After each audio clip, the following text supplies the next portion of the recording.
Magic Treehouse Book Number 2, The Night at Dawn. Chapter 1, The Dark Woods. Jack couldn't sleep. He put his glasses on. He looked at the clock. It was 5:30. Too early to get up. Yesterday, so many strange things had happened. Now he was trying to figure them out. He turned on the light. He picked up his notebook. He looked at the list he'd made before going to bed. Found treehouse and woods. Found lots of books in it.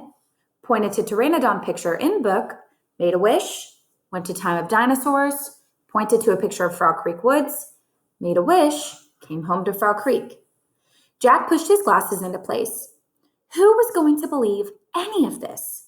His mom wouldn't believe it. Neither would his dad or his third grade teacher, Miss Watkins. Only his 7-year-old sister, Annie, understood. She'd gone with him to the time of the dinosaurs. "Can't you sleep?" Annie was standing in his doorway. "Nope," said Jack. "Me neither," said Annie. "What are you doing?" She walked over to Jack and looked at his notebook. She read the list. "Are you going to write about the gold medal?" she asked. "You mean the gold medallion?" said Jack. He picked up his pencil and wrote, "Found this in dinosaur time." "Aren't you going to put the letter M on the medal?" said Annie. "Medallion," said Jack, "not medal." He added an M. "Aren't you going to write about the magic person?" said Annie. "We don't know for sure if there is a magic person," said Jack. "Well, someone built a treehouse in the woods and someone put the books in it. Someone lost a gold medal in dinosaur time," said Annie. "Medallion," said Jack for the third time. "And I'm just writing the facts, the stuff we know for sure." "Let's go back to the treehouse right now," said Annie, "and find out if the magic person is a fact." "Are you nuts?" said Jack. "The sun's not even up yet." "Come on," said Annie. "Maybe we can catch them sleeping." "I don't think we should go there," said Jack. He was worried.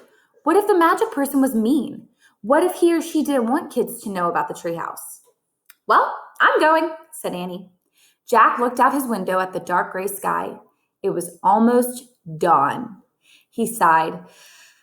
"Okay, go get dressed. I'll meet you at the back door. Be quiet."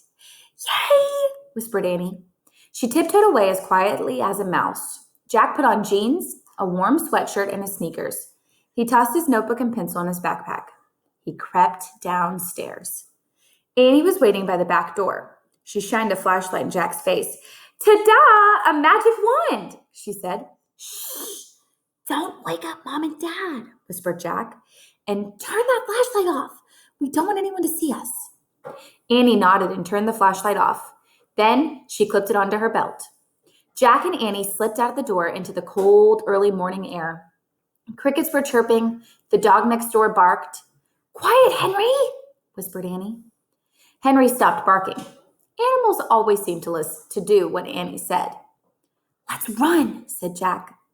Jack and Annie dashed across the dark, wet lawn and didn't stop until they reached Frog Creek Woods. "We need the flashlight now," said Jack. Annie took it off her belt and switched it on. Step by step, she and Jack walked between the trees. Jack held his breath. The dark woods were a little scary. "Gotcha," said Annie, shining the flashlight in Jack's face. Jack jumped back, then he frowned. "Cut it out," he said. "I scared you," said Annie. Jack glared at her. "Stop pretending," he whispered. "This is serious." Okay. Annie shined her flashlight into the tops of the trees. "Now what are you doing?" said Jack. "Looking for the treehouse." The light stopped moving.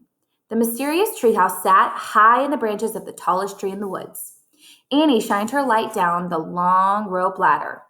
"I'm going up," she said, still holding the flashlight. She began to climb. "Wait!" Jack called. What if someone was in the treehouse? "Annie, come back!" But Annie was gone. The light had disappeared. Jack was alone in the dark. Chapter 2, Leaving Again.